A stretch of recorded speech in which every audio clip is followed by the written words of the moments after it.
Welcome to our channel. If you want to manage type 2 diabetes naturally and improve your blood sugar control, follow these step-by-step approaches.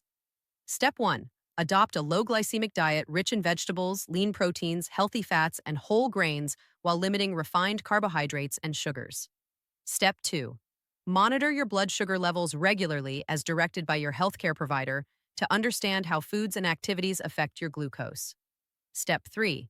Exercise for at least 30 minutes most days with a combination of aerobic activities and resistance training to improve insulin sensitivity. Step 4. Lose excess weight gradually if overweight, aiming for 5 to 10% of your body weight as this can significantly improve blood sugar control. Step 5. Stay well hydrated by drinking plenty of water throughout the day to help your kidneys flush out excess sugar. Step 6. Get adequate sleep of 7 to 9 hours per night, as poor sleep can negatively impact blood sugar levels and insulin sensitivity. Step 7. Manage stress through relaxation techniques, as stress hormones can raise blood sugar levels.